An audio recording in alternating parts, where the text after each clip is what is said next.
শেষ রাতে গাজার পূর্ব আকাশে হঠাৎ গর্জে ওঠে বিস্ফোরণের ধ্বনি।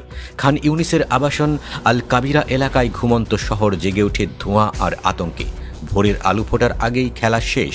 হামাসের সামরিক শাখা আল কাসাম ব্রিগেড জানায় তারা ইসরায়েলি বাহিনীর উপর চালিয়েছে সুনির্দিষ্ট ও পরিকল্পিত হামলা।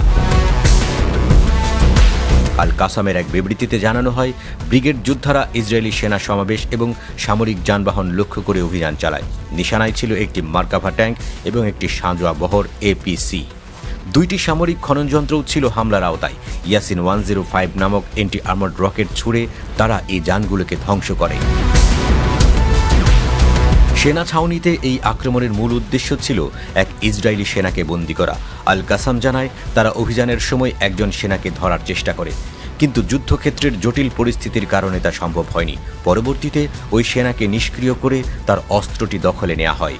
আল কাসাম যোদ্ধারা জানায় সংঘর্ষের কিছুক্ষণের মধ্যেই একটি ইসরায়েলি হেলিকপ্টার ঘটনাস্থলে অবতরণ করে আহত সেনাকে উদ্ধার করে। এই ঘটনাটি কোনো বিচ্ছিন্ন হামলা নয়। আল কাসাম জানিয়েছে 5 দিন আগেও তারা একই অঞ্চলে একটি মার্কাভা ট্যাঙ্কে শক্তিশালী আইইডি বিস্ফোরণ ঘটায়। পূর্ব খান ইউনিসে এই ধারাবাহিক প্রতিরোধ ইঙ্গিত দেয় গাজা এখনও পুরোপুরি নিয়ন্ত্রণে নয়, বরং প্রতিদিনই নতুন চ্যালেঞ্জের মুখে পড়তে হচ্ছে ইসরায়েলি বাহিনীকে। অন্যদিকে ইসরায়েলের ভেতর থেকেই উঠেছে সমালোচনার ঝড়। সম্প্রতি গাজার উত্তরে আল কাসামের আরেকটি বিস্ফোরণে 7 জন সেনা নিহত হয়, কিন্তু ইসরায়েলি মিডিয়াতে শুরুতে এই সংখ্যাটি ছিল ভিন্ন। প্রথমে ক্ষয়ক্ষতির পরিমাণ কম দেখানো হয়, জানিয়ে সন্দেহের সৃষ্টি হয়। পরবর্তীতে ইসরায়েলি সেনাবাহিনী স্বীকার করে নেজ্জা ইয়েহুদা ব্যাটালিয়নের 5 জন সেনা নিহত এবং 2 জন গুরুতর আহত হয়েছে। এরপর আরও জানা যায় মোট আহত সেনার সংখ্যা 14, তাদের মধ্যে 2 জনের অবস্থা আশঙ্কাজনক।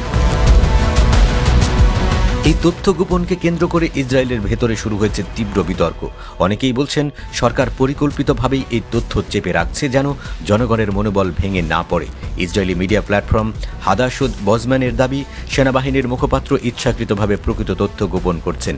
এটি এক প্রকার মানসিক যুদ্ধ, যার লক্ষ্য জনগণের চেতনাকে নিয়ন্ত্রণ করা। তারা দাবি করে এটি নতুন কিছু নয়। 2018 সাল থেকেই আত্মহত্যার প্রকৃত সংখ্যা নিয়েও গোপনীয়তা পালন করছে স্বাস্থ্য মন্ত্রণালয়। যদিও ওই বছর আত্মহত্যার সংখ্যা ছিল 1280-র বেশি।